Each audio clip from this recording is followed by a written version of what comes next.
No grande salão da igreja, o padre Ferri observava o fazendeiro ajoelhado diante de seus pés.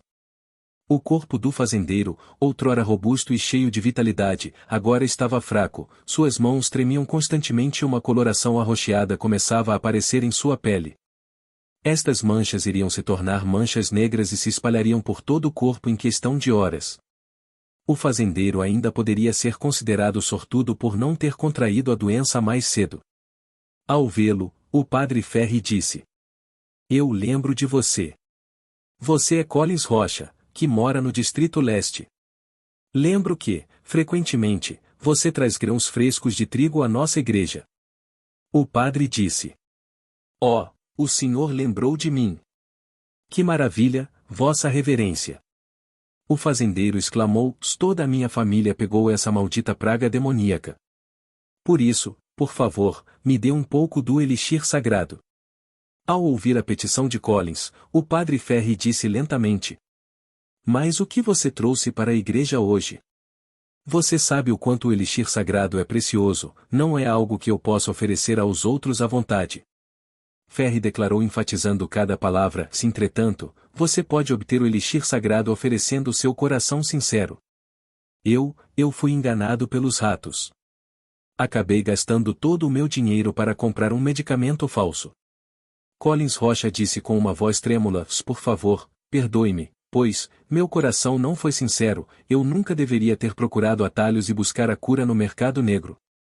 No momento, só tenho um último ovo, aceite-o." Com estas palavras, Rocha tirou um ovo gordo do peito e ofereceu com as mãos estendidas sobre sua cabeça. Ferri recebeu o ovo com um sorriso e disse: "Deus sempre punirá quem deposita sua esperança no mercado negro. Contudo, Deus também sempre estenderá a sua mão para trazer as pessoas de volta para o caminho da retidão, o cordeiro que se perdeu. Somente aqueles que reconhecem suas próprias falhas poderão ir mais longe no caminho da bem-aventurança." É verdade? Collins não ousou acreditar em seus ouvidos. Os enviados de Deus jamais contam mentiras.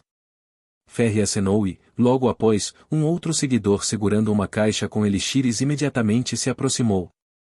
Ferri escolheu 4 garrafas e entregou-as a Collins Rocha. "Se eu me lembro corretamente, sua família tem um total de 4 pessoas, certo?" "Sim, Vossa Reverência." Collins segurou o choro, pegou os elixires sagrados nas mãos e depois se inclinou para beijar os sapatos do padre. "Obrigado, obrigado, agora vou dedicar toda a minha vida à igreja e a Deus." Esta cena também tocou todos os fiéis que estavam de pé ao lado, assistindo à cena. Eles imediatamente começaram a agradecer em voz alta, felizmente recebendo um novo membro para sua família de fiéis. Esperando até que os louvores diminuíssem um pouco, Ferri levantou a mão, indicando que eles deveriam ficar quietos, depois disse com uma voz clara: "Próximo." Esse tipo de distribuição de elixir sagrado continuou até o anoitecer. Com o som do sino da cidade real de Castelo Cinza soando, Padre Ferri declarou o término da cerimônia de entrega, que continuaria amanhã de manhã, deixando a multidão de pessoas desesperadas no corredor principal. Embora seu corpo estivesse um tanto cansado, o padre estava bastante animado. Ferri se sentia praticamente um deus, ouvindo todas as súplicas e orações das pessoas e observando como elas faziam de tudo para agradá-lo. Na verdade, o que se conhece como Deus é apenas a própria igreja. Ferri pensou: depois de criar essa praga demoníaca e o antídoto correspondente, podemos facilmente decidir sobre a vida e a morte de outras pessoas. Com esse tipo de poder em nossas mãos, qual é a diferença entre nós e Deus? Diante desse poder, ninguém poderá nos impedir. Comerciantes ricos? Nobres da aristocracia? Quando confrontados com a morte, todos estarão igualmente dispostos a abandonar tudo em troca da oportunidade de viver. Emocionado, Ferri estava cada vez mais certo que abandonar os negócios da família e se juntar à igreja tinha sido a melhor escolha. Voltando para a área de descanso no corredor posterior, um padre apressadamente aproximou-se dele e sussurrou em seu ouvido: "Vossa Reverência, um rato veio e relatou que ele descobriu uma informação importante." "E o que seria?" "Algo sobre os refugiados da região leste, mas ele disse que só irá contar tudo se o senhor for lá pessoalmente." O padre respondeu imediatamente: De acordo com as instruções que a igreja forneceu de antemão, Ferri deveria usar plenamente a praga demoníaca e seu antídoto, de modo a angariar o máximo de seguidores possíveis para Hermes. Portanto, conquistar os refugiados também era parte de seu plano, mas em comparação com os cidadãos da cidade real de Castelo Cinza, sua importância não era tão alta. Ele planejava aguardar mais 2 ou 3 dias, deixando que metade dos refugiados sem teto morresse e, logo após, a igreja sairia para tratar e curar os sobreviventes, fazendo com que eles se sentissem abandonados pelo rei. Como resultado, dentro de toda a capital, 9 a cada 10 pessoas se tornariam seguidores da igreja. Com este tipo de mérito e a ordem anterior que relacionava a batalha pelo trono, talvez já fosse o suficiente para ele subir mais um degrau, almejando o cargo de bispo. Pelo menos no que diz respeito a recompensar as pessoas por seus méritos, a igreja sempre foi muito justa, nunca considerando a relação de sangue de alguém ou sua identidade prévia. Enquanto apresenta-se um desempenho excepcional, qualquer um poderia ser promovido. Que tipo de problema grave poderia ter surgido no meio dos refugiados? Suprimindo suas dúvidas, Ferri disse calmamente: "Tudo bem, leve-o para a sala secreta, eu vou me juntar a ele daqui a pouco." "Sim, Vossa Reverência." Tirando a túnica de padre, Ferri pegou uma armadura leve do armário e a colocou. Em seguida, ele vestiu um casaco por cima um pouco mais folgado. Depois, ele se arrumou um pouco em frente a um espelho de prata, antes de ir até a sala secreta. Entrando na sala e analisando a situação, o padre viu que o cabelo do informante estava todo desgrenhado, e o rato estava tão magro e desnutrido, que Ferri conseguia ver seus ossos sob a pele. No entanto, o que era estranho era que, em todo o seu corpo, não havia vestígios das manchas negras ou de quaisquer outros sintomas. No momento em que o rato viu o sacerdote entrar, ele imediatamente se ajoelhou e anunciou: "Vossa Reverência, meu nome é Agulha, e eu tenho informações importantes para dizer ao senhor." "Diga." Mas ele olhou para cima, encarando as outras 2 pessoas que o acompanharam até a sala secreta, indicando que estava hesitante em falar na frente delas. "Não se preocupe, esse é o padre Chatratra, minha mão direita." Ferri disse: "Se essa outra era responsável por proteger e cuidar desta sala secreta. Ela quase nunca sai deste lugar. Então eu contarei tudo, mas em relação ao prometido. O elixir sagrado está aqui." Ferri disse impaciente enquanto pegava o frasco azul: "Se a sua informação for valiosa, eu cuidarei dos espíritos malignos." "Vossa Reverência, asseguro ao senhor que esta informação é absolutamente surpreendente." Agulha disse enquanto erguia a cabeça: "Algumas pessoas estão continuamente transportando os fugitivos com navios inicialmente vazios em todo o canal. Eu vi tudo isso com meus próprios olhos. Temo que dentro de alguns dias eles conseguirão levar todos os refugiados embora." "Eles estão levando até mesmo os refugiados doentes?" Ferri franziu a testa: "Você tem certeza de que não interpretou mal a situação?" Anteriormente, ele já havia recebido a mensagem de que uma frota estava transportando os refugiados da região leste, mas algo assim era bastante normal. Os nobres adoram quando o território de outro nobre é atingido por um desastre, permitindo que eles consigam alguns trabalhadores a preço de miséria. Ferri pensou: de qualquer forma, agora que a praga demoníaca está correndo por aí, esses idiotas serão naturalmente punidos por Deus. No entanto, agora, depois de saberem que a praga se alastrou entre as pessoas, por que eles ainda iriam querer abrigar os refugiados? Não, eles estão em posse de uma cura para a praga demoníaca. Depois que esses mercenários deram aos pacientes uma bolsa com água estranha para beber, as manchas escuras em seu corpo desapareceram rapidamente. Além disso, eles também alegaram que vieram da região oeste, e enquanto os refugiados estiverem dispostos a acompanhar a frota, eles receberiam comida, abrigo e remuneração pelo trabalho que fizerem. Os olhos de Agulha pararam em Ferri, mas o mais surpreendente é que essas pessoas estão trabalhando conjuntamente com uma bruxa. "O que você acabou de dizer?" "O que eu disse é absolutamente correto, Vossa Reverência." Agulha gritou: "Se eu me misturei nas fileiras dos fugitivos e embarquei em um navio. No começo, eu não tinha visto nada, mas então alguém saltou do navio, e os mercenários em terra começaram a persegui-lo.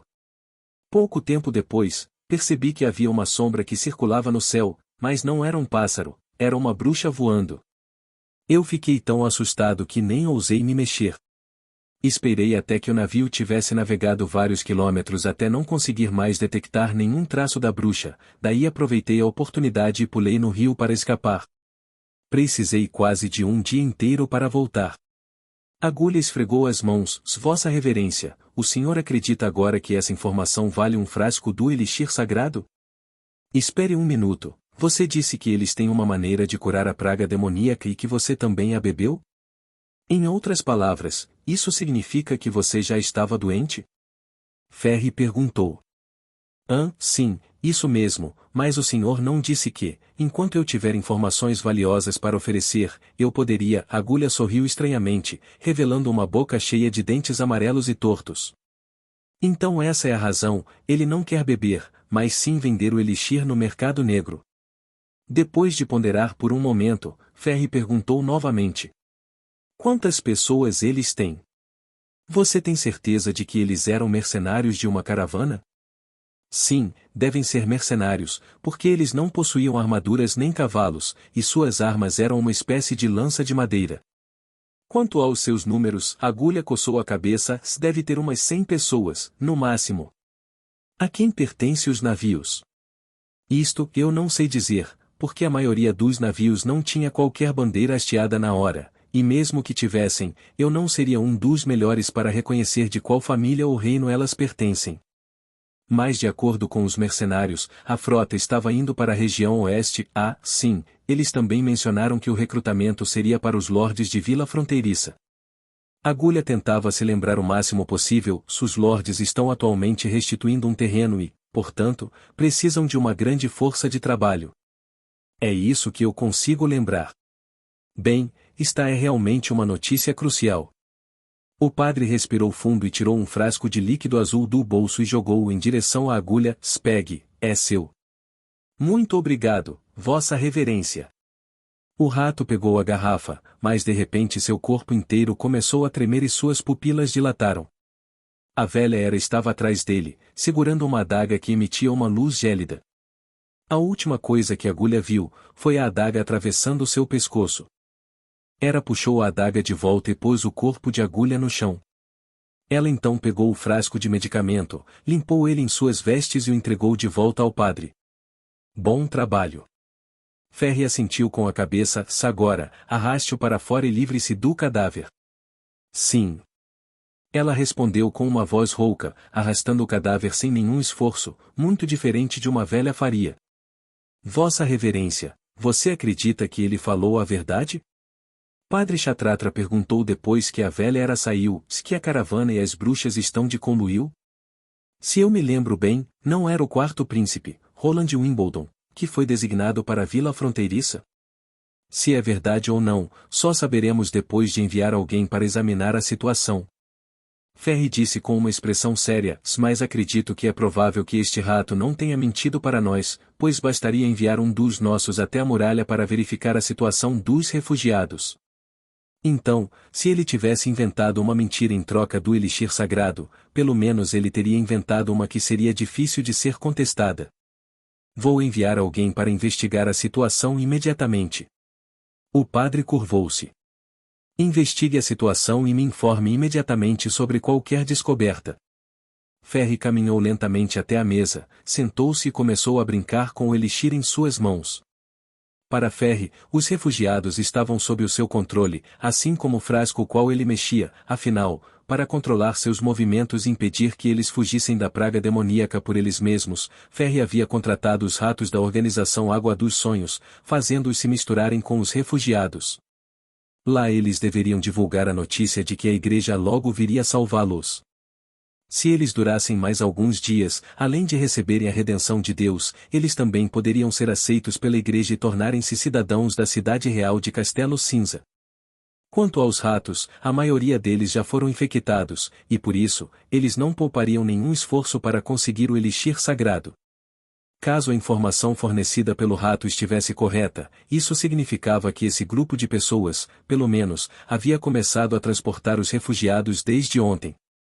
Além disso, de acordo com a conduta da Câmara de Comércio, eles não iriam interromper o transporte após os navios terem atracado do cais, pois causaria muito prejuízo. Mais ainda, o problema se tornou mais grave após a notícia da cura da praga demoníaca. Para Ferris, somente uma bruxa poderia curar a praga, logo, era muito provável que a caravana estivesse de fato trabalhando com as bruxas. Vossa Reverência, o corpo foi disposto. A velha disse assim que abriu a porta, e após entrar, ela a fechou cuidadosamente. Além disso, alguma impura apareceu? Provavelmente. Ferri baixou a voz, se talvez haja mais de uma. Após pensar um pouco, ele continuou, além disso, como não há nenhum estranho aqui, você não precisa estar com este disfarce horrível. É tão repugnante. Sim. Era então se inclinou e sons de ossos estalando começaram a soar de todo o seu corpo. Logo em seguida, ela começou a crescer e rapidamente seu cabelo cinza se tornou preto, sua pele cheia de rugas começou a ficar lisa novamente, como se ela estivesse rejuvenescendo. Quando ela finalmente endireitou seu corpo, ela se transformou em uma mulher bonita e encantadora. Isso, muito melhor. Ferri sorriu com satisfação, se eu me lembro bem. Essa é aquela que foi enforcada no portão da cidade, certo? Sim, meu senhor. Ela assentiu com a cabeça. Das 4, ela foi a pessoa com quem você passou o maior tempo. Você realmente sabe como me agradar. O padre lambeu seus lábios, mas eu acredito que Kshatratra volte em breve, não há tempo suficiente. Ele suprimiu seu desejo, além disso, você ainda tem que lidar com a impura. Deixe comigo, meu senhor. Ela disse enquanto se curvava, se eu não deixarei nenhuma bruxa impura escapar. Mais ou menos uma hora depois, Kshatratra voltou para a sala secreta. Ele primeiro olhou para a bruxa, e então se virou para Ferri com o objetivo de relatar. Vossa Reverência, de fato, muitos refugiados do portão oeste se foram. Mas na escuridão não consegui enxergar claramente, então enviei alguns subordinados com tochas para circularem a área, apenas para descobrir que muitas tendas estavam completamente vazias. No entanto, não havia tochas acesas próximas à doca para eu observar melhor, então não posso dizer se a caravana ainda está lá. Já em relação à bruxa, não há necessidade de investigar. Ferri o interrompeu, como eles se atreveram a transportar os fugitivos, as informações que o rato nos deu não devem estar erradas. Desta forma, sabemos que seu grupo tem pelo menos 2 bruxas, uma que pode voar e uma que pode curar a epidemia. Especialmente essa última bruxa é uma grande ameaça para o meu plano, então nós certamente devemos detê-los. Por enquanto, eles ainda estão tratando as pessoas nos arredores da cidade, mas se eles trouxerem as bruxas para dentro e começarem a tratar as pessoas na frente de todos abertamente, nossa propaganda, afirmando que o elixir sagrado seria a única solução de cura, se tornaria uma piada. O que devemos fazer? O outro padre perguntou, se devemos enviar o exército de juízes para prender as bruxas? Ferri balançou a cabeça e disse. Esta é a cidade real de Castelo Cinza, não a cidade sagrada em Hermes. A igreja tem apenas cerca de 20 juízes aqui, mas se os enviarmos, quem manterá a segurança na cerimônia de amanhã? Além disso, o número deles é muito pequeno, mesmo punindo-os como um aviso para os outros, o que realmente conseguiríamos? Ainda que pudessem vencer esses mercenários, até lá, as bruxas provavelmente já haveriam escapado. Como estamos na capital do reino, o exército de juízes, que é responsável por manter a ordem, possui apenas algumas pessoas. Ferris pensou, caso contrário, se o exército possuísse centenas de pessoas, receio que o rei não dormiria à noite, a menos que ele nos subjugasse. Então, devemos informar a cidade sagrada e pedir ao bispo que envie reforços? Até que os juízes cheguem, receio que os fugitivos já teriam desaparecido há muito tempo. Ferri zombou, além disso, não precisamos do exército de elite da igreja para lidar com estes mercenários. Vamos pôr os ratos da organização da Água dos Sonhos para fazer este trabalho. Os ratos? Kshatratra estava surpreso. Pelo menos eles são numerosos, o que permite que eles ataquem as docas de uma vez só, investindo de todos os lugares. O que você acha? Quantos ratos um mercenário sem armadura e com apenas com uma lança de madeira consegue lidar? Cerca de 2 ou 3. Já que é assim, eles só poderão lidar com cerca de 200 ou 300 ratos no máximo, enquanto que a organização Água dos Sonhos poderia reunir mais de 1000 ratos de uma única vez. É claro que essas escórias violentas e agressivas nunca poderiam rivalizar com o exército de juízes para realizar esta missão, mas, se for apenas para lidar com este grupo de mercenários, estes ratos serão mais do que o suficiente. Ferri levantou-se, se informe a Tanis Denteferóis que ele tem um dia para reunir suas forças, quanto mais, melhor. Amanhã à noite atacaremos. Não diga a ele que existem outras maneiras de curar a doença e que também terão que lidar com as bruxas, apenas diga que ele deve se certificar que ninguém escape. Seu pagamento será uma caixa do elixir sagrado. Se ele fizer corpo mole e não quiser cooperar, diga que ele não terá mais nenhuma flor de papoula ou dormideiras de mim. Mas as bruxas, o que devemos fazer com elas? Especialmente aquela que pode voar? Ela não vai voar o tempo todo, e os ratos também não poderão terminar esta batalha em pouco tempo. Em outras palavras, os ratos servirão apenas para distrair os mercenários. Ferri disse, enquanto andava até a bruxa, estendendo a mão para acariciar seu rosto suavemente. Assim que Sem Rosto tiver uma oportunidade, ela entrará no acampamento sem que ninguém seja capaz de detectá-la. Ela só precisa tocar na pessoa uma única vez para se transformar completamente na mesma. Ferris pensou, além disso, não é só a aparência, ela também consegue imitar a altura e a voz da pessoa. Como a pedra da retaliação divina não pode desfazer essa transformação, sua habilidade a tornou uma perfeita assassina. Foi por esta razão que ela se tornou uma das poucas bruxas mantidas e especialmente treinadas pela igreja. Quando o inimigo perceber que não há chances de ganhar, o campo de batalha se tornará um caos. É neste momento que Sem Rosto irá garantir que nenhuma bruxa sobreviva. O padre começou a rir. No terceiro dia, no portão da cidade real de Castelo Cinza, Rouxinol estava escondida em seu mundo de névoa, calmamente observando o grupo de refugiados com roupas esfarrapadas. Sob os efeitos da habilidade de manipulação de som de eco, os grupos de refugiados juntavam-se um após o outro, enquanto seguiam lentamente com Sir Brian até o cais. Agora, eles não precisavam ser tão cautelosos como estavam há 2 dias, em que precisavam chegar nos limites do acampamento de refugiados para separá-los em pequenos grupos. Já que um número significativo de refugiados havia sido transportado, assim que o restante notasse que as pessoas estavam se afastando do acampamento, mais e mais pessoas se juntariam ao grupo. Até mesmo os guardas na muralha da capital já haviam notado o que estava acontecendo por debaixo de seus narizes, mas, do ponto de vista deles, isso era algo bom. Quanto mais rápido esses miseráveis fossem embora, melhor. Toda a operação estava progredindo muito bem, a maioria dos refugiados da região leste já havia sido levada e, assim que ouviam a notícia, aqueles que estavam ao redor do portão norte da cidade estavam constantemente se aproximando deles. Talvez antes do pôr do sol, todos os refugiados já deverão ter embarcado sem nenhum problema. Naquele momento, todos estavam ocupados, apenas Rouxinol parecia estar de bom grado. Tomando como exemplo Echo, que estava cercada por um grupo de mercenários responsáveis por guiar e organizar os refugiados, e Lily, que estava sob a proteção pesada do primeiro exército e constantemente fabricando água purificada, parecia que seu próprio trabalho de proteger essas bruxas mostrava-se desnecessário. Somente quando os mercenários o precisavam levar os doentes que mal conseguiam se mover, era que Rouxinol estaria um pouco mais alerta. Mas neste momento, Rouxinol percebeu que Echo ergueu a cabeça para olhar o magnífico portão leste e suavemente suspirou. O que aconteceu? Rouxinol caminhou em direção a ela e perguntou. Não é nada, eu só me lembrei de uma coisa.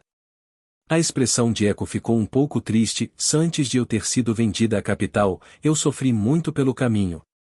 Até agora, eu sempre pensei que o motivo pelo qual eles foram tão frios comigo, era por minha identidade como alguém da nação da areia, uma pessoa muito diferente das pessoas daqui. Mas agora, parece que eles são igualmente impiedosos com o seu próprio povo, o que me mostra que não há muita diferença entre eles e as pessoas da cidade da Areia de Ferro. Lembrando que Echo tinha sido comprada e vendida como escrava, Rouxinol não sabia como respondê-la. No final, ela acariciou o ombro de Echo e disse gentilmente.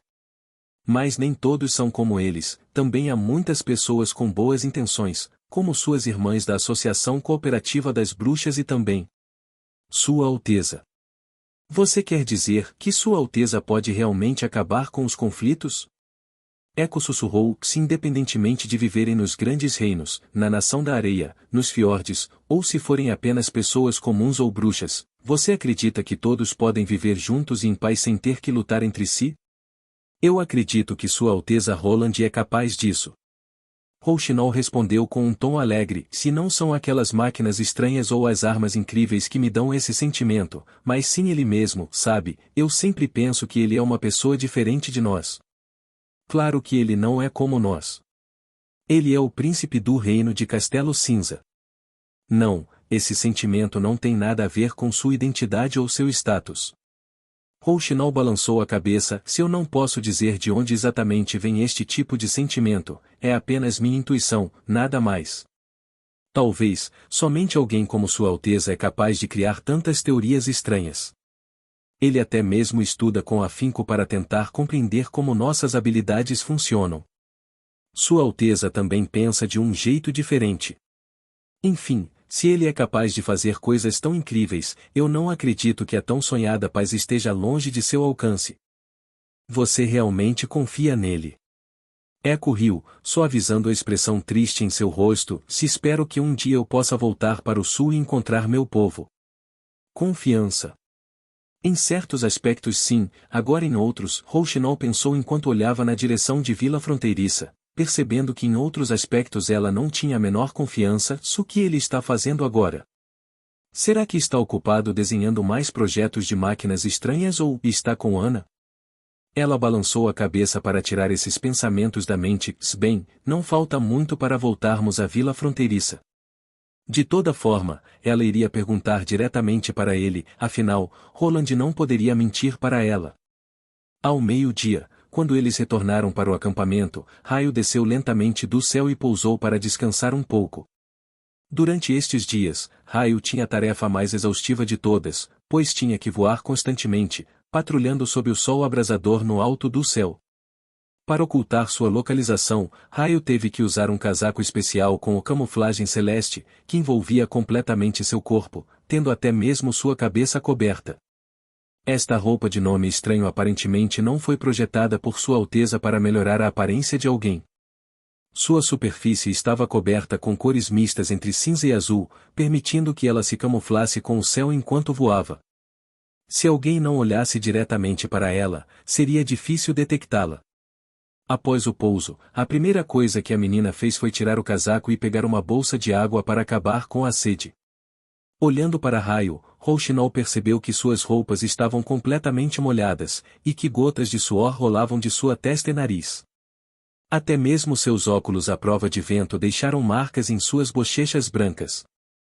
Parece que não foi um dia fácil para você. Rouxinol disse, enquanto se agachava na frente dela, começando a limpar o suor. Ainda bem que pararam de vir refugiados da região leste.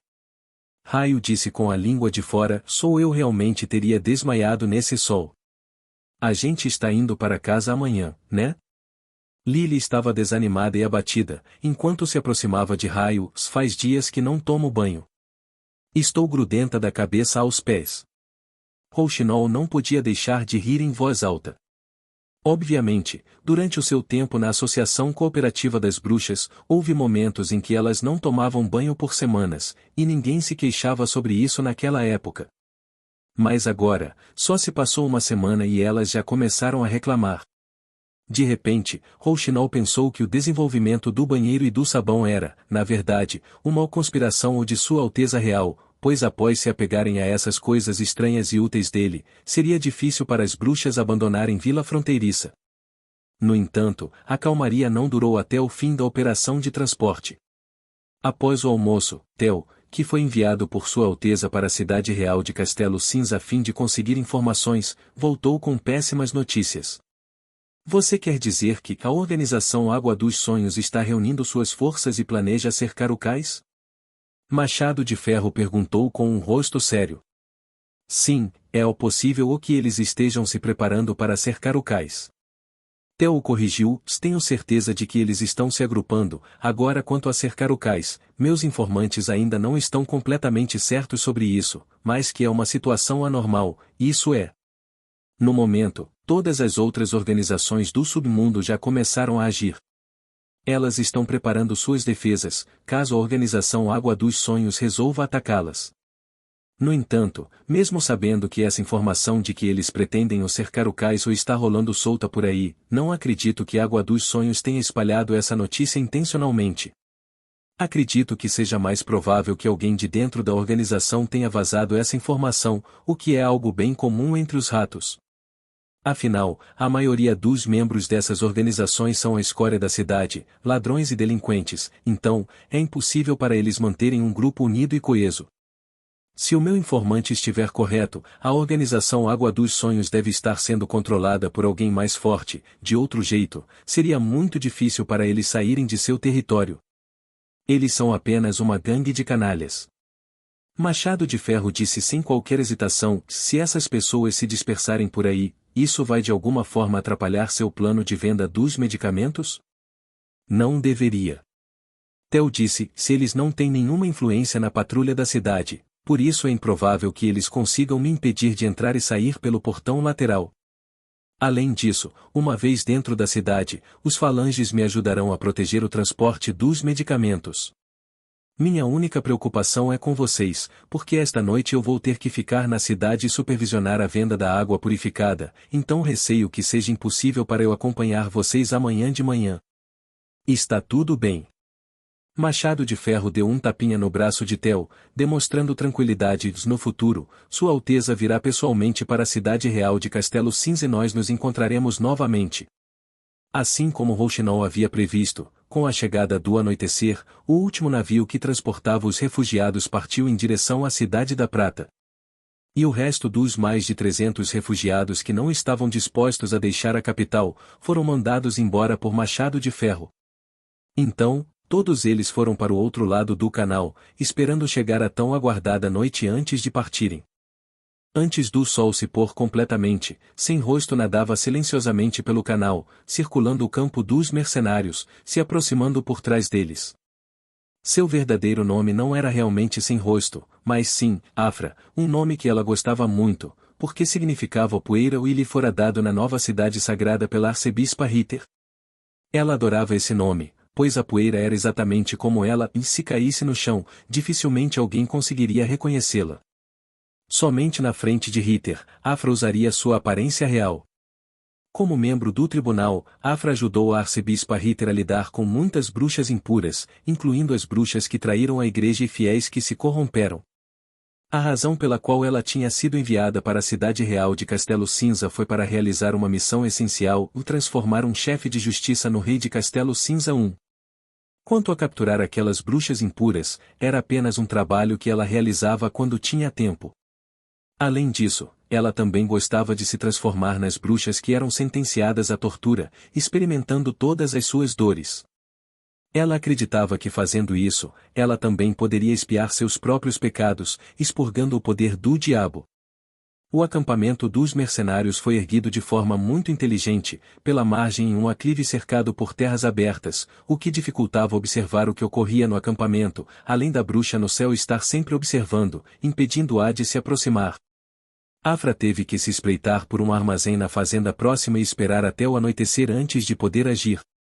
Quando a noite envolveu a terra, Afra descobriu, para sua surpresa, que a situação mudou. Todos os mercenários se retiraram da área do cais e voltaram para dentro do acampamento.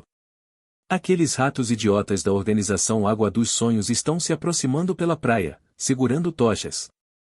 Afra pensou: parece que eles estão querendo dizer: olha, tem alguém vindo atacar o acampamento de vocês. Mesmo se não houvesse uma bruxa voando, esse grupo de mercenários não é cego.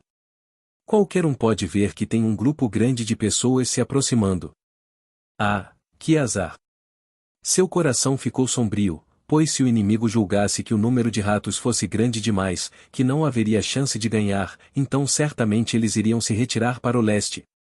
Embora fosse um tabu marchar durante a noite, se isso significasse salvar sua vida, escapando e se dividindo, ninguém iria pensar duas vezes. Se os ratos não os cercassem por todos os lados, os mercenários poderiam fugir facilmente. Além disso, os ratos estavam se aproximando da doca pelo outro lado do rio, atravessando lentamente com balsas de madeira. Até que todos eles consigam finalmente chegar do outro lado e pisar no acampamento inimigo, os mercenários já terão fugido por suas vidas. Afra pensou, se é impossível para estes miseráveis perseguirem os mercenários durante a noite, então, como eu vou conseguir rastrear aquelas malditas bruxas? Afra foi rapidamente para o campo, na esperança de misturar-se com os mercenários antes de começar sua busca. Mas assim que ela se aproximou, viu uma cena inteiramente inesperada, pois descobriu que os mercenários estavam reunidos nas proximidades, sem nenhum indício do caos que ela pensava. Ainda havia gente patrulhando pelo campo e a fogueira queimava alto, o que lhe permitia ver suas silhuetas indo e vindo, mostrando uma imagem ordenada e não a cena do caos que esperava. Eles não escolheram recuar? Depois de uma observação cuidadosa, Afra confirmou seu julgamento, ao mesmo tempo em que um sentimento de deleite começava a se espalhar por seu corpo. Embora ela não soubesse por qual motivo os mercenários decidiram ficar em vez de escapar o mais rápido possível, ao que parece, essa decisão foi predestinada. Ela tirou uma adaga da cintura, observou as ações de um mercenário que estava de sentinela, descobrindo o seu ponto mais fraco. Além de fazer com que a vida de Afra tivesse um significado, Sua Excelência Ritter também a ensinou técnicas essenciais de luta e assassinato. Estes mercenários não eram de elite. E ela poderia confirmar isso pelos arranjos das sentinelas. Aproveitando o momento em que o mercenário se virou para examinar outra área, ela se aproximou abaixada, por um ângulo cego, e rapidamente se atirou nele, uma mão cobrindo a boca por trás, e a outra magistralmente cortando seu pescoço com a adaga. Depois de matar silenciosamente o mercenário, Afra pôs uma mão em seu inimigo e a outra em seu próprio peito, utilizando sua habilidade de transformação.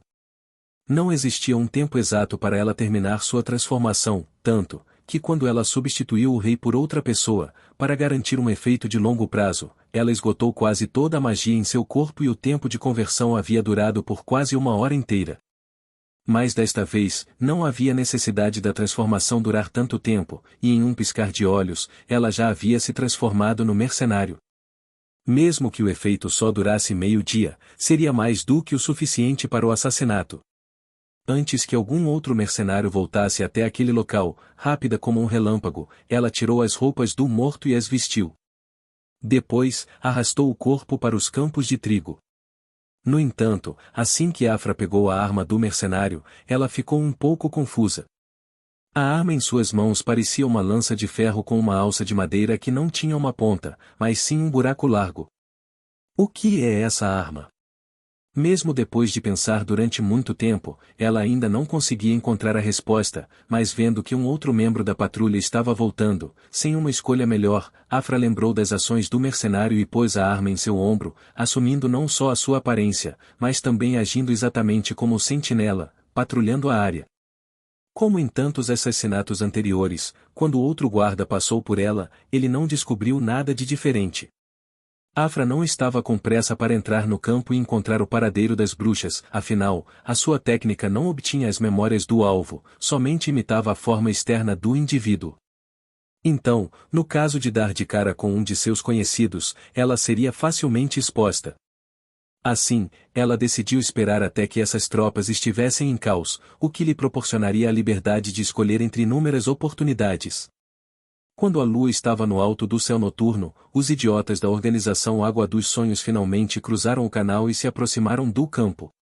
No momento em que ela ouviu o apelo de outro sentinela, e viu as patrulhas e mercenários se retirarem em direção ao campo, ela sabia que sua chance havia chegado.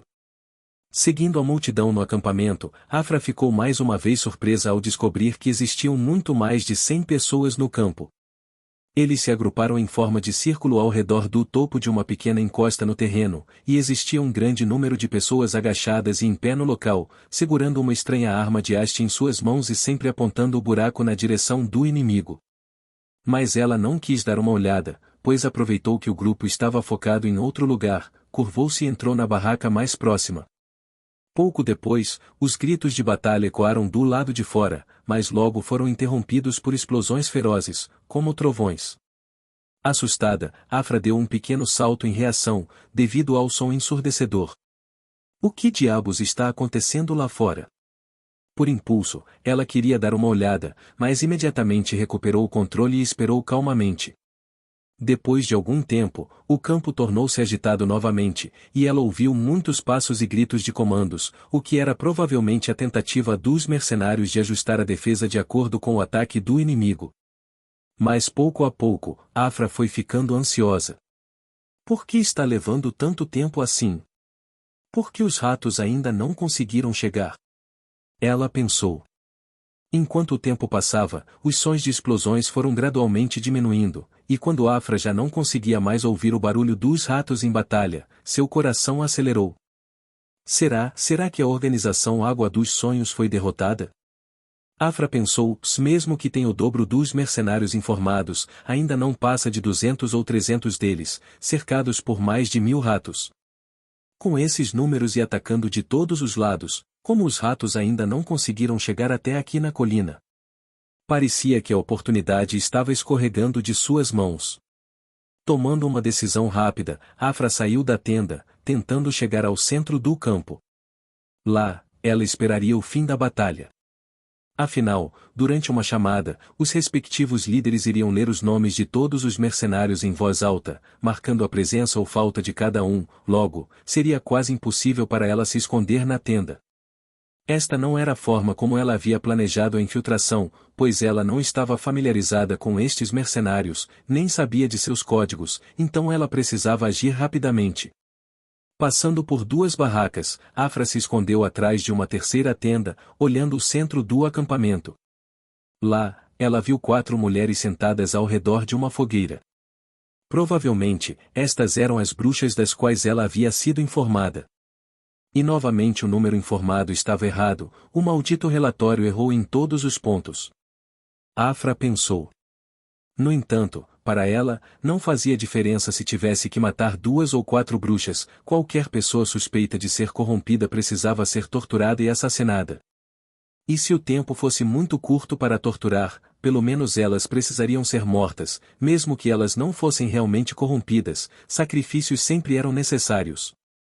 Depois que ela observou cuidadosamente o seu entorno e decidiu uma rota de fuga segura, Afra finalmente se levantou de trás da tenda e caminhou em direção à fogueira como se nada tivesse acontecido.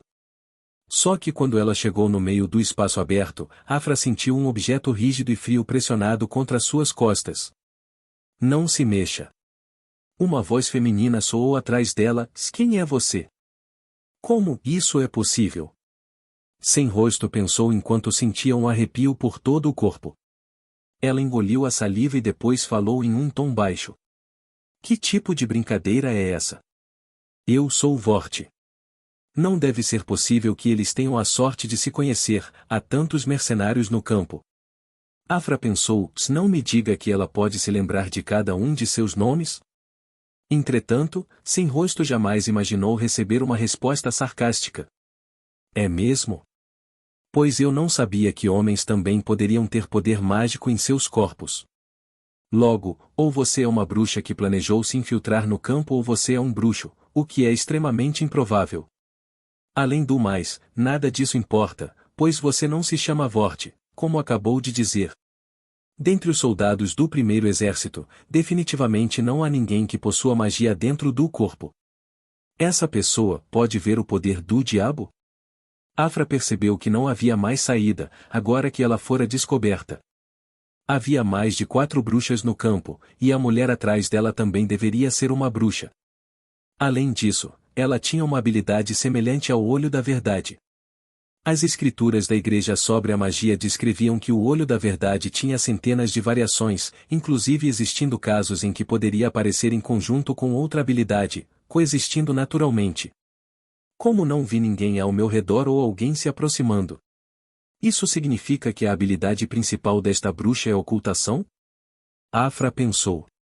Agora, ajoelhe-se e coloque suas mãos atrás das costas. Faça isso e talvez eu poupe sua vida. A mulher gritou em alto e bom som, faça o que eu digo. Os mercenários no entorno ainda estavam ocupados com a batalha, então eles não notaram a cena que estava acontecendo na área central. Entretanto, as bruxas próximas à fogueira perceberam que alguma coisa não estava certa.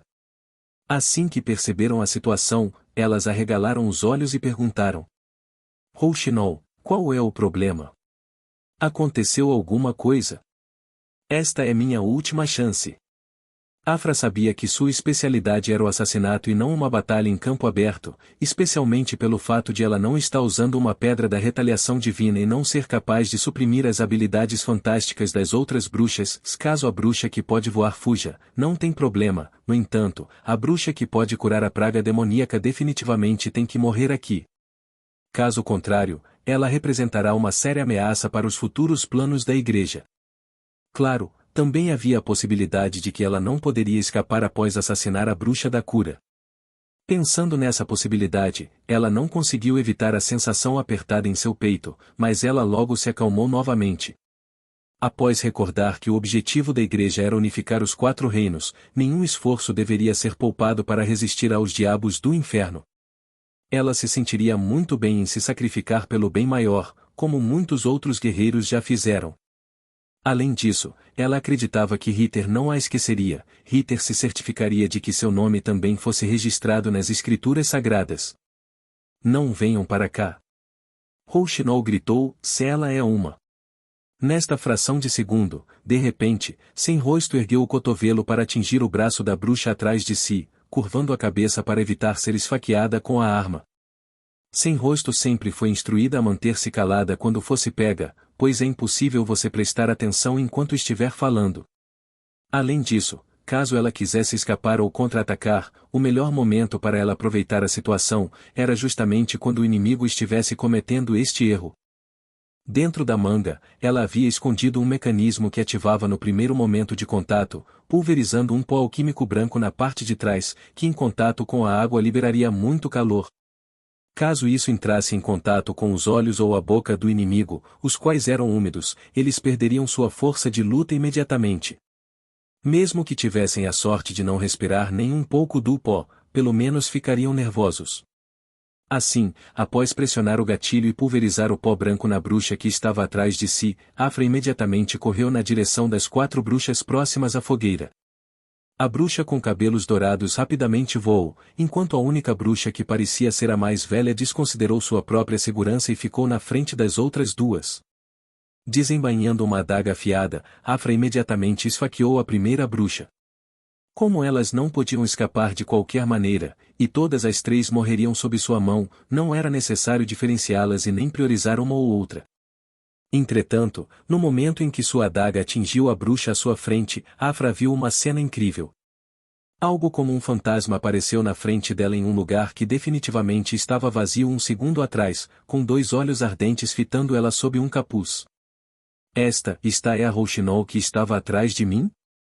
Ela estava tão perto quando eu joguei o pó branco, então, por que ela está agindo como se não tivesse sofrido nada? Afra pensou. Quase não acreditando no que seus olhos presenciaram, Afra viu Rouxinol erguer o braço e uma chama explodir da arma de prata. E então seu corpo foi fortemente empurrado para trás. Ela perdeu o equilíbrio e caiu no chão desnorteada. Não, eu ainda preciso matar as 2. Afra queria se levantar, queria segurar sua adaga e apunhalar a próxima bruxa, mas até mesmo levantar parecia difícil e sua consciência já havia começado a se desvanecer. Que lástima, foi o último pensamento que passou em sua mente. Depois de atirar, Rouxinol permaneceu no mesmo lugar, observando o soldado que havia sido atingido no peito cair. Então, o corpo do soldado começou a se contorcer e encolher, voltando lentamente para a aparência de uma mulher desconhecida. Esta foi a primeira vez que Rouxinol matara outra bruxa. Ela ficou tão aturdida com a situação que só voltou a si após ouvir Lily chamando-a desesperada. Suprimindo a emoção crescente em seu coração, ela pôs a arma de volta no coldre e correu na direção de Wendy. Onde você foi atingida? Não é nada, só estou sentindo um pouco de dor. Wendy acenou com a mão, indicando que elas não deveriam entrar em pânico. Acho que a adaga não conseguiu perfurar essa roupa. Isso significa que a roupa protetora funcionou? Parece que sim. Levantando os seus fartos seios, Wendy viu que a adaga ainda estava presa em sua roupa. Assim que ela levantou a jaqueta, a faca caiu no chão. Na roupa de proteção, apenas a camada externa tinha um pequeno rasgo, enquanto a camada interna macia permaneceu intacta. Você realmente me assustou. Lily disse, soltando um longo suspiro, e depois caiu com a bunda no chão. Na próxima vez, não precisa ficar na minha frente, não. Eu não preciso que você faça isso. Eu. Olha pra mim. Wendy acariciou suavemente a cabeça dela. Se eu não estou bem? Lily se levantou e pôs sua cabeça entre os seios de Wendy, soltando um grito abafado. Eu também estava com medo quando fui proteger vocês. Até mesmo esqueci de usar o meu poder. Wendy balançou a cabeça. Se eu tivesse criado uma forte rajada de vento contra ela, ela não teria conseguido nem chegar perto de mim. É porque você raramente está lutando com os outros, então uma reação como essa é bastante normal. Rouxinol consolou. Felizmente você estava vestindo a roupa de proteção. Echo disse, ainda demonstrando estar assustada. Caso contrário, teria sido uma situação muito pior que essa. Antes de sua partida, Sua Alteza Real tinha dado a cada uma delas um colete especial. Além disso, ele havia exigido que elas nunca tirassem esta peça de roupa sob nenhuma circunstância. Mesmo que o colete parecesse um pouco grosso, ainda era muito leve. Aparentemente feito de muitas camadas, Sua Alteza explicou que cada camada tinha sido revestida por Soraya, dando-lhe um alto grau de flexibilidade, mas também dificultando a perfuração com objetos afiados. Oferecia uma excelente proteção contra espadas, flechas e virotes. Se Wendy não estivesse protegida pelo colete, ela provavelmente não conseguiria suportar o ferimento e esperar pelo atendimento de Nana. Raio pousou lentamente ao lado da bruxa morta e perguntou: por que ela nos atacou? Ela também não é uma de nós? Rouxinol olhou para a mulher sem vida, incapaz de falar por um longo tempo. Com os olhos da bruxa fechados, os longos cabelos azuis espalhados no chão e sua expressão pacífica, ela não parece ter experimentado muita dor. Mas Rouxinol ainda não podia esquecer que, quando essa bruxa esfaqueou Wendy, ela não demonstrou nenhum sinal de hesitação em seus olhos, apenas a determinação de que o que ela estava fazendo era inevitável e justo. Como se ela não estivesse matando uma pessoa, mas sim cumprindo o dever de sua vida. Talvez no coração dela, isso era o certo a se fazer. Não. Rouxinol suspirou suavemente. Se ela não era uma de nós. Ela era apenas uma pessoa patética. Em um barco navegando no meio do mar, um homem alto, robusto e de aparência austera, de repente, disse: os fiordes possuem inúmeras ilhas, e até agora, ninguém jamais atravessou a fronteira delas. Quanto mais para o leste você navegar, mais imprevisível o clima se torna, e o mesmo se aplica às ilhas. Eu realmente não sei o quão estranhas estas ilhas podem ser. Até mesmo você nunca chegou ao fim das ilhas? Tilly perguntou com curiosidade. Se eles dizem que você é o explorador mais renomado dos fiordes, além de você, há apenas alguns que se atrevem a atravessar a Ilha da Chama Ardente e continuar navegando para o leste. Ah ah ah ah. O homem começou a gargalhar. Seu louvor é um pouco exagerado. Na verdade, todos os anos há pessoas corajosas dos fiordes que navegam para o leste em busca de novas terras, mas é difícil para elas encontrarem algo novo. Com os furacões ferozes e o nevoeiro que aparece de repente, eventualmente torna-se impossível para os navios se moverem mesmo um passo adiante. Então esse é o trovão. Cinzas lembrou, sou o primeiro explorador a descobrir as Ilhas Sombrias. Mas há 2 anos, no meio dos perigos do mar, seu paradeiro tornou-se desconhecido, e agora muitas pessoas pensam que ele já morreu. Cinzas jamais pensou que ele estaria na Ilha Adormecida, e ainda mais que a Quinta Princesa faria um acordo com ele, visando abrir novas rotas marítimas para a ilha, além de desenhar um mapa do mar e procurar novas ruínas, enquanto Tilly enviaria bruxas para apoiar suas explorações. Quanto ao motivo do seu desaparecimento nos últimos 2 anos, ela nunca o ouviu mencionar, e Tilly nunca havia parado para falar sobre isso com ela. Mas ela tinha a sensação de que Sua Majestade conhecia toda a história.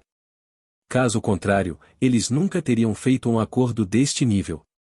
Ao pensar em tudo isso, Cinzas ficou um pouco triste, pois ela estava sendo deixada no escuro. Assim como o furacão de ontem? Cinzas perguntou. Exatamente. Eles aparecem em um piscar de olhos e desaparecem da mesma forma. Trovão sacudiu o cachimbo e jogou as cinzas no mar, depois colocou um pouco de ervas no fornilho antes de acendê-lo mais uma vez, se não fosse pela habilidade mágica de sua bruxa. O nome dela é Molly. Cinzas o lembrou com certa rispidez. Ah, é isso mesmo, que memória a minha. Trovão não parecia se importar com ela, ele apenas coçou a cabeça e começou a rir, se não fosse por Molly, receio que o navio tivesse virado. Sua habilidade é simplesmente fantástica. É por isso que eu penso que as bruxas são as melhores para tornarem-se exploradoras. Creio que já exista uma. Tilly sorriu, sou uma bruxa que carrega o nome de um certo explorador famoso. Bem, Trovão tragou o cachimbo, e depois exalou um longo fio de fumaça, se espero que sim. Olha aí de novo. Cinzas franziu a testa, se estão falando de coisas que eu não faço ideia. Cinzas saiu da proa sem dizer nada e foi para a popa do navio tentar acalmar sua frustração. Sua Majestade parecia querer explorar as ruínas com urgência, pois assim que elas eliminaram as últimas igrejas dos fiordes, Tilly imediatamente preparou todos os arranjos para sair ao mar. E para sua surpresa, Sua Majestade também disse que queria entrar pessoalmente nas ruínas. Independentemente do quanto Cinzas tentasse desencorajá-la, era inútil. Chegando na popa, Cinzas viu Molly sentada, controlando seu servo mágico que, por sua vez, segurava uma vara de pescar, aprendendo a pescar com os marinheiros. No início, os marinheiros queriam se opor a ter bruxas a bordo, mas com o furacão de ontem, a atitude deles virou do avesso.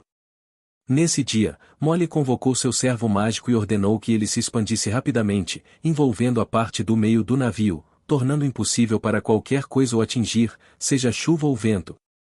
Embora o navio tenha sido atingido por grandes ondas, uma após a outra, fazendo-o subir e descer, o casco ainda permaneceu estável. E então hoje, cada um dos marinheiros tratava as bruxas como seus amuletos da sorte, chegando até mesmo a dizer que, no futuro, teriam muito medo de ir ao mar se uma bruxa não os acompanhasse.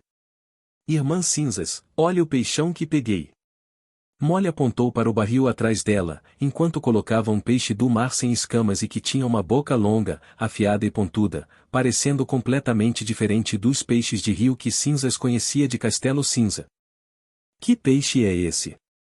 Peixe-espada, eles gostam de seguir e viajar junto com os navios, mas às vezes atacam o casco com a boca e acabam furando a madeira. Um marinheiro respondeu, mas eles também são muito deliciosos, especialmente a carne da barriga. Depois de pôr na boca, a carne derrete como gelo em sua língua. Ele lambeu os lábios, esta noite, todos poderão desfrutar dessa iguaria. Parece que eu peguei outro peixe. Molly gritou. Cinzas simplesmente viu uma sombra negra movendo-se sob a superfície da água azul escura, mas, juntamente com o movimento de puxar a vara do servo mágico, a sombra tornou-se maior e maior, atravessando a superfície da água rapidamente. O marinheiro arregalou os olhos e gritou, não pegue ele, solte a vara. Rápido. Ele mal tinha terminado de falar, quando uma criatura monstruosa saltou da água, com sua boca larga aberta, indo na direção de Molly para engoli-la inteira.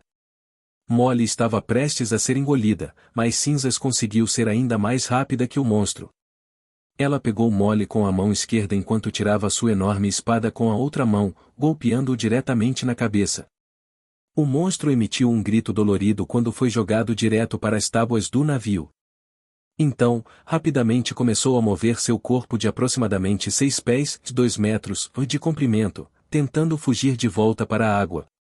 No entanto, Cinzas nunca deixaria uma oportunidade dessas passar. Ela deixou Molly no chão, agarrou sua espada com o gume ao contrário e fincou-a no monstro. Por um momento, ele continuou a se contorcer, cuspindo uma série de bolhas brancas, mas logo ficou imóvel. O que é isso? Neste momento, Cinzas finalmente teve a oportunidade de examinar cuidadosamente o monstro diante de seus olhos. Parecia um peixe, mas também tinha pernas curtas de caranguejo. A boca aberta era quase tão grande quanto ela mesma e estava cheia de fileiras de dentes afiados. Mas a coisa mais nojenta era o par de braços peludos que cresciam do lado de suas bocas, que até mesmo se dividiam em 5 dedos, lembrando vagamente uma mão humana. Esse é um fantasma do mar mutante. O marinheiro, ainda chocado, respondeu com a mão no peito: se eles geralmente se disfarçam como peixes, fisgando a isca e depois mordendo o pescador, levando-o consigo para o fundo do mar. Eu também ouvi que só depois de comer um humano, é que eles são capazes de ter essas mãos aí. Essa última parte da história é apenas um boato. Alguém disse por trás da tripulação. Cinzas virou-se e viu que Tilly e Trovão estavam vindo. Capitão! O marinheiro gritou, engoliu em seco e abriu o caminho para Trovão passar. Quanto mais extraordinário for um rumor, mais impreciso ele é. Trovão veio e chutou uma das pernas do monstro. Na verdade, esse monstro aqui tem outro nome. Um nome bem familiar para vocês, eu diria. Qual? Cinzas perguntou. Besta demoníaca.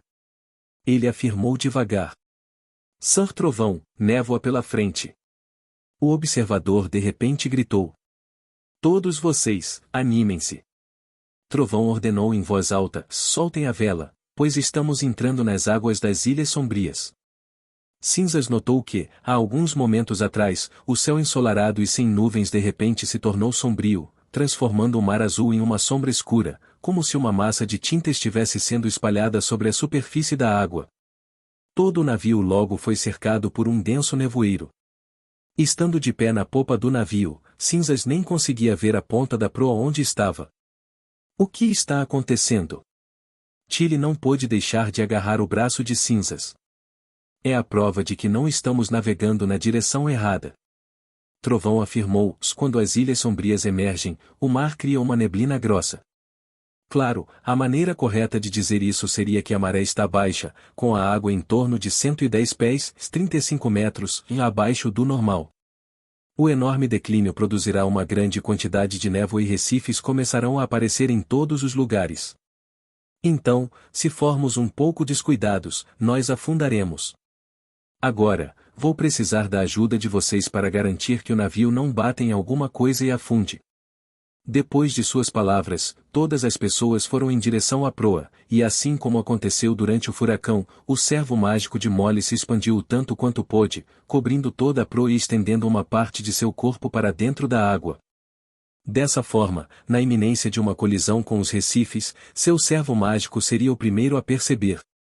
Se você não tivesse uma bruxa, o que você faria? Cinzas perguntou.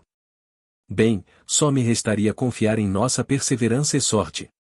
Trovão suspirou: a frota enviaria um barco pequeno à frente como um patrulheiro, e depois de receber a confirmação de que o caminho é seguro, seguiríamos adiante.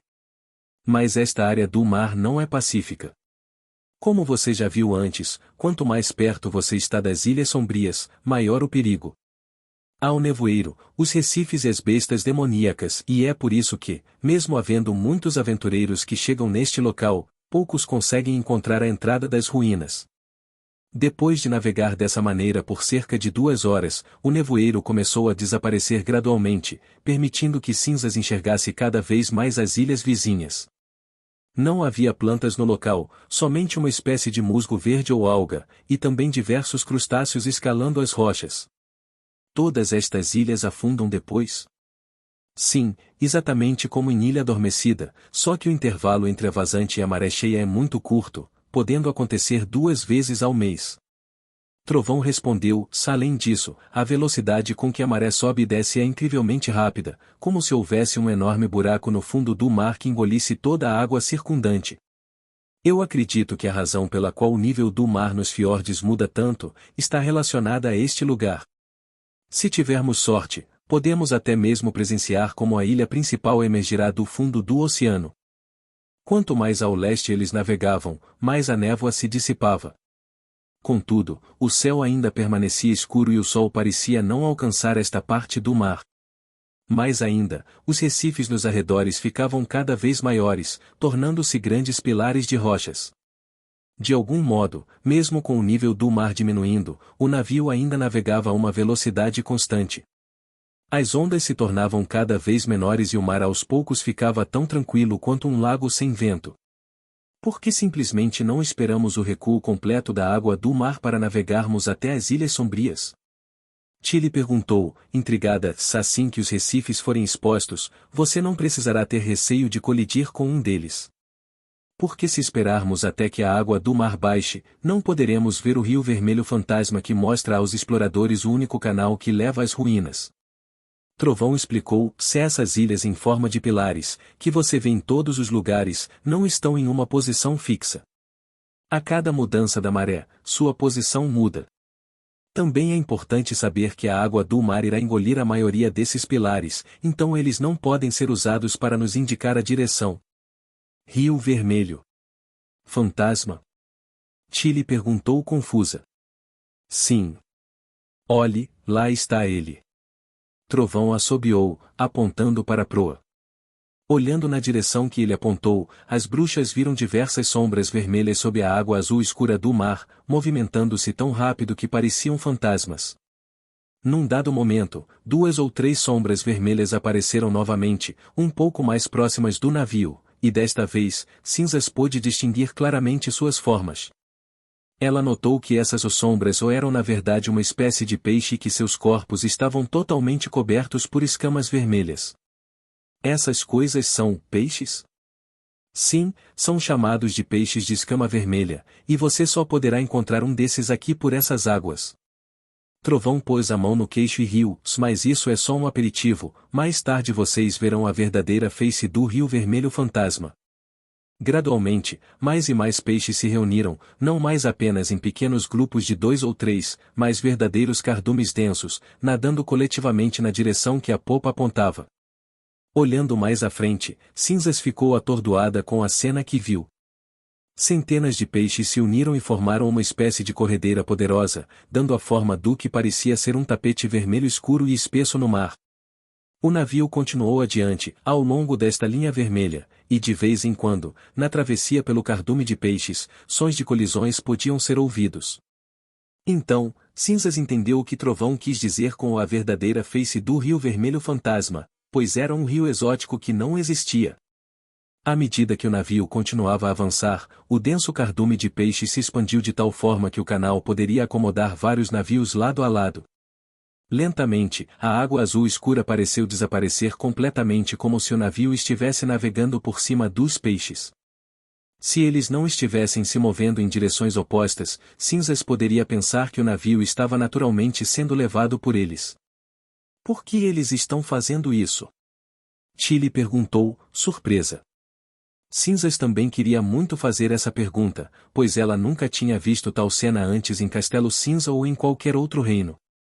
Uma cena cuja névoa densa povoava o ar, sob um céu sombrio, rochas gigantes e peixes vermelhos bizarros que nadavam, formando um rio. Pela primeira vez, ela ficou impressionada com as maravilhas do mar. Porque a ilha principal é como uma grande pirâmide, e uma enorme caverna passa pelo meio dela. Trovão disse, os peixes de escama vermelha gostam de colocar ovos nesse lugar, então cada vez que a vazante chega, a caverna emergirá, e os peixes, que ainda se encontram dentro da caverna, serão os primeiros a sentirem a mudança, voltando em grandes números para o mar. Portanto, enquanto estivermos seguindo ao longo do Rio Vermelho Fantasma, chegaremos à ilha principal das Ilhas Sombrias. Capitão Trovão, há um enorme obstáculo à frente. Parece uma montanha. O observador gritou de repente. Parece que estamos chegando em nosso objetivo.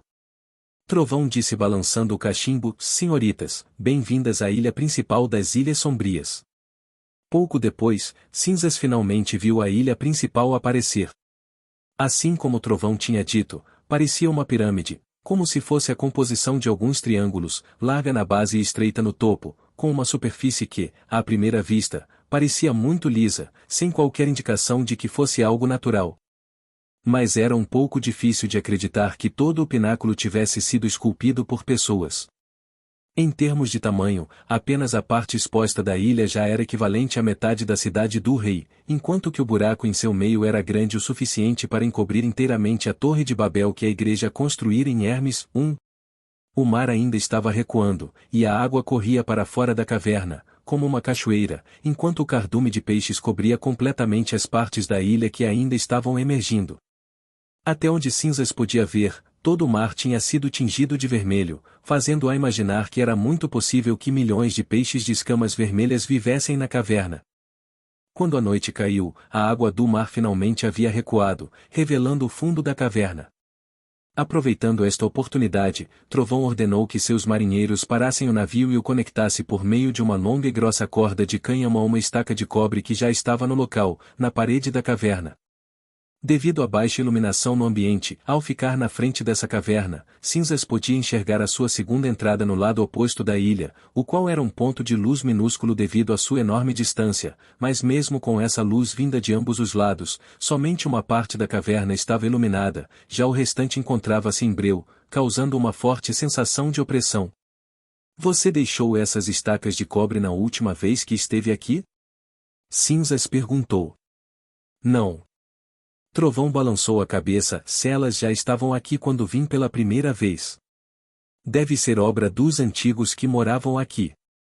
E as ruínas, onde elas estão? Ele sorriu e apontou para cima. Logo acima de nós, estamos na entrada.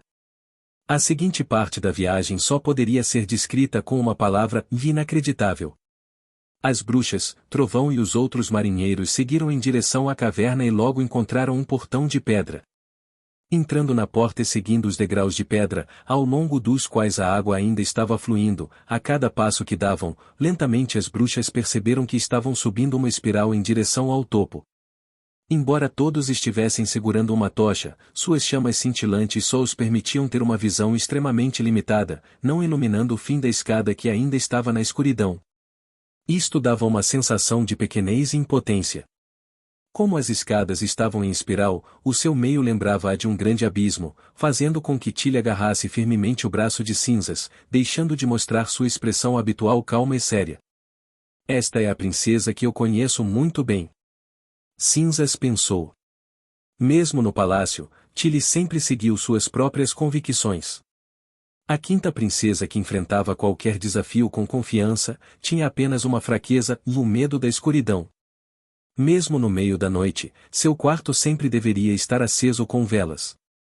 E depois de sua fuga do palácio, sempre que não havia uma maneira de dormir em um ambiente iluminado, ela pediria a Cinzas para acompanhá-la. Ao caminhar dentro da espiral úmida e escura, Cinzas ficou bastante feliz. Ao longo do caminho, eles não encontraram nenhuma besta demoníaca ou qualquer mecanismo para bloquear intrusos. Mesmo se houvesse algum, depois de terem sido mergulhados na água do mar durante tanto tempo, provavelmente já teriam perdido sua eficácia. O único problema era que, depois de uma longa subida, todos já estavam exaustos, fazendo o ritmo do grupo ficar cada vez mais lento. Então, no momento em que atingiram o topo da escadaria, todos celebraram. A última barreira não era um portão de pedra, mas um portão feito de metal, que refletia a luz das tochas. Avançando, Trovão colocou as mãos sobre ele e empurrou, abrindo lentamente as enormes portas com um som estridente. Agarrando a espada com uma mão, Cinzas foi a primeira a entrar na sala.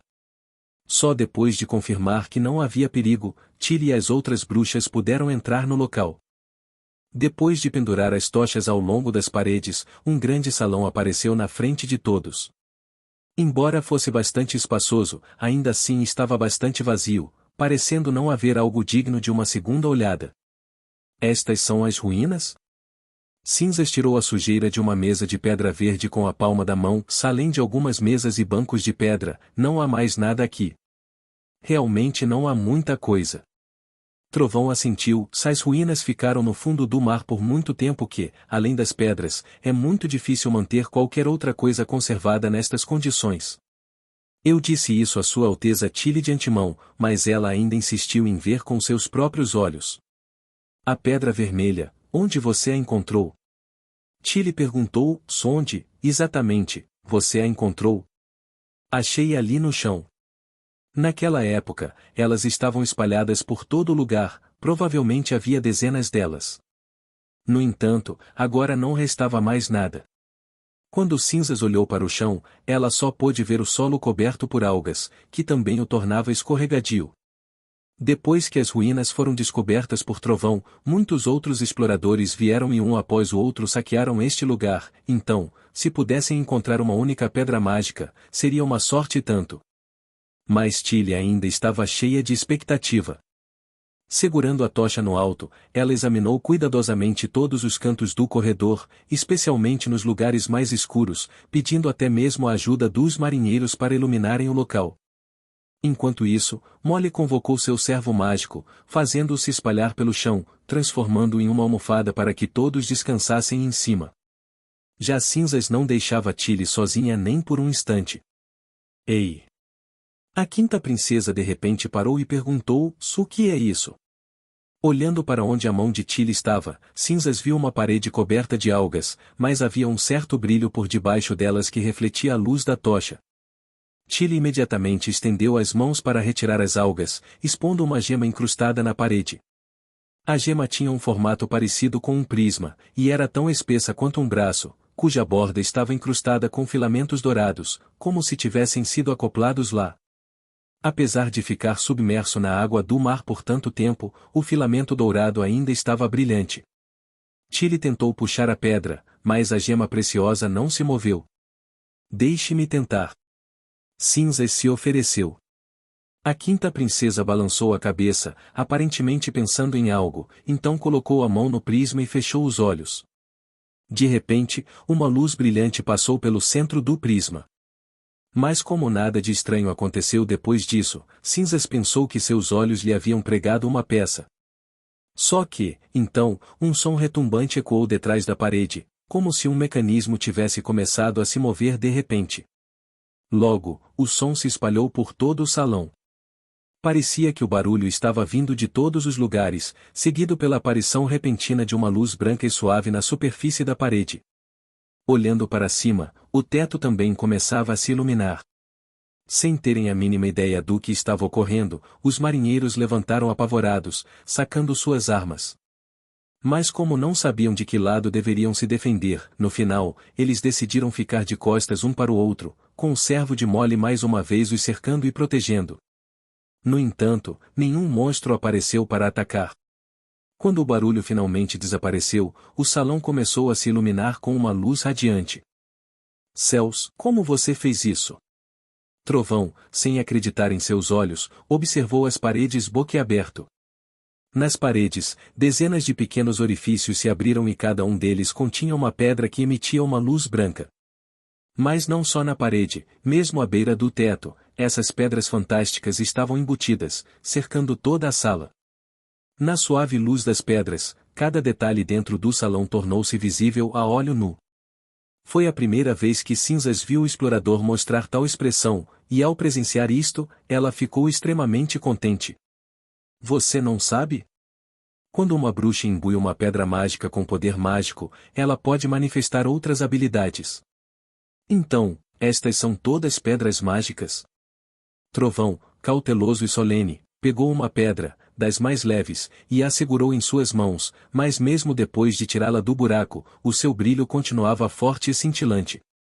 Eu não sei ao certo. Tilly balançou a cabeça. Se essas pedras podem estar aqui há centenas de anos, caso estas ruínas possuam uma história tão antiga. Ao que parece, todas elas estavam escondidas atrás de uma ardósia, por isso que ninguém conseguia vê-las. Além disso, somente uma bruxa pode acionar este mecanismo com seu poder mágico. Não foi você quem iluminou todas estas pedras? Trovão perguntou. Não, é uma característica delas. Tilly pegou uma outra pedra mágica e segurou bem diante de seus olhos, com a luz branca acariciando seu lindo rosto. Se isso fosse um mecanismo que requer o uso contínuo de poder mágico para continuar operando, assim como a luz de uma vela, ao cortarmos o barbante, ela se apagaria em um determinado momento, ou no caso dessa pedra aqui, se a tirássemos de dentro do buraco, o mesmo iria acontecer. Se for como você diz e estas pedras puderem iluminar por centenas de anos, então seu valor é praticamente inestimável. Trovão disse admirado, você deve saber que o reino de inverno eterno produz cristais aproximadamente do tamanho de um punho, e mesmo que seu brilho não chegue nem à metade destas pedras, seu valor é de algumas centenas de peças de ouro. No momento em que os marinheiros ouviram essa informação, eles imediatamente passaram a encarar as pedras de outra forma. Conforme o nosso acordo, você ficará com a metade. Tilly disse sem preocupação. Agora, este não era o seu foco. Além disso, o local estava bem iluminado devido às pedras, logo, ela poderia explorar o salão com mais cuidado. Cinzas não queria que Tilly sujasse suas mãos tirando as algas da parede, então ela pegou sua espada e começou a limpar o caminho. Logo em seguida, elas acharam uma segunda pedra mágica escondida. Conforme fez anteriormente, Tilly imbuiu a pedra com seu poder mágico. Junto com um som nítido e claro de metais se chocando, todos ficaram maravilhados ao ver uma enorme estrutura de ardose aparecer acima da cabeça de Tilly. Ambos os lados estavam presos por cabos de cobre, dando a impressão de ser uma escada. A parte de baixo da ardósia descia lentamente até o chão, enquanto a parte de cima chegava até o teto. Quando Cinzas olhou para cima, ela viu uma porta de metal no topo da escada. Tilly. Vendo que a quinta princesa não hesitou em escalar os degraus de ardósia, Cinzas não fez cerimônia e falou em voz alta: Deixe-o ir primeiro. Tudo bem, não se preocupe, isto não é a Câmara do Tesouro. Ela rapidamente subiu até o topo da escada de pedra, colocou a mão sobre uma pedra mágica ao lado da porta e, como se estivesse respondendo a ela, a porta de metal rapidamente se abriu. Vendo Tilly entrar pela porta e desaparecer no teto, Cinzas não tinha outra alternativa senão seguir de perto enquanto mantinha a espada na mão. No momento em que Cinzas atravessou o buraco no teto, seus olhos se arregalaram. Acima do teto havia outra sala, que era muito menor do que o salão abaixo, e as paredes também estavam embutidas com pedras de luz. Entretanto, o que mais surpreendeu Cinzas foi que praticamente não havia vestígios de água ali dentro. Mesas de madeira, cadeiras, prateleiras, armários, todos os móveis ainda estavam intactos, cobertos apenas com uma camada grossa de poeira. Ela podia até ver algumas teias de aranha já rompidas. As prateleiras estavam repletas de livros que, devido ao pó, pareciam estar tingidos de cinza. Além disso, havia um livro aberto sobre a mesa, um copo, uma chaleira e um porta-caderno. A caneta de pena era apenas uma pena, pois a tinta já havia secado há muito tempo. Mesmo assim, esta sala cheia de prateleiras e o salão coberto de algas pareciam ser dois mundos completamente diferentes. Trovão, que foi o terceiro a subir os degraus, respirou profundamente e disse admirado: Que coisa fantástica! Sim, é como uma residência abandonada. Tilly respondeu e pegou o livro aberto que estava sobre a mesa. Ela retirou suavemente o pó e depois começou a olhar seu conteúdo. Parece que alguém morou aqui há muito tempo. O que está escrito no livro?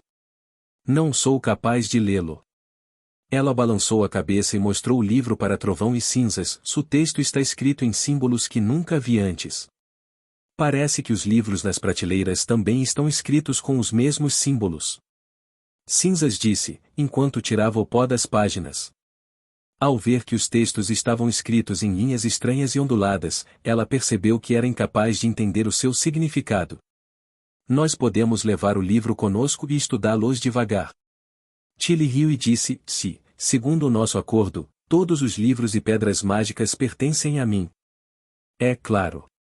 Trovão disse, tocando sua barba, mas quando você compreender o seu significado, gostaria que você compartilhasse comigo. Sem problemas. Tilly, Cinzas e Trovão procuraram lentamente e cuidadosamente por toda a sala, tocando as paredes. Dessa forma, eles teriam uma ideia geral do lugar. Eles não conseguiram encontrar outras pedras, mas, do outro lado da sala, encontraram um dispositivo estranho. À primeira vista, parecia ser um tubo de metal grosso. Um dos extremos estava embutido na parede de pedra, e seu tamanho diminuía gradativamente à medida em que se afastava da parede para o outro extremo. Na outra extremidade, estava uma lente de vidro embutida. O que é isso? Cinzas deu um peteleco no tubo de ferro e vários sons ocos foram emitidos. Dessa forma, todos perceberam que o interior do tubo estava vazio. Parece um pouco com as lunetas que usamos para navegar. Talvez as pessoas que anteriormente viveram aqui usassem esse objeto para observar o mundo exterior. Trovão então colocou seu olho na frente da lente, tentando olhar através dele, mas depois de um momento ele disse, se está tudo escuro. Não consigo ver nada, parece que está quebrado. Não necessariamente. Tilly apontou para a parede atrás do tubo de metal, só olhe ali. Seguindo a direção de seu dedo, Cinzas viu uma estrutura de cobre com uma espécie de alça para puxar, embutida na parede. Havia um pequeno buraco abaixo da alça, lembrando uma fechadura de porta. Tilly se aproximou e tentou puxar a alça, mas a placa de cobre, ou melhor, a tampa não se mexeu. Está trancado. Deixe eu tentar. Cinzas segurou a alça e puxou com força. Toda a placa de cobre caiu de repente da parede. Não é que você estava certa mesmo? Trovão aplaudiu. Se é mais um mecanismo com pedra mágica. Uma enorme pedra mágica estava presa em um sulco atrás da placa de cobre. Era diferente das outras duas, sendo muito maior e ligeiramente roxa. Você quer ativá-la? Cinzas perguntou. Sim. Tilly acenou com a cabeça sem hesitação. Ela segurou a pedra com as duas mãos, mas nada mudou. Qual é o problema? É muito grande. Ela disse, enquanto gotas de suor começavam a aparecer em sua testa, sinto que a pedra está absorvendo constantemente o meu poder mágico. Parece que a instalação por trás dela é enorme. Que tal você esquecer logo isso? Cinzas disse franzindo a testa. Ela sabia que uma vez que o poder mágico se esgotasse, a bruxa provavelmente entraria em coma. Gastar todo o seu poder mágico em um lugar tão perigoso não era uma boa ideia. Não, está quase terminando, eu posso sentir. As palavras mal haviam saído de seus lábios quando um estrondo trovejante veio da parede e toda a sala começou a tremer. Um terremoto? Trovão disse enquanto se segurava no tubo de metal para não cair.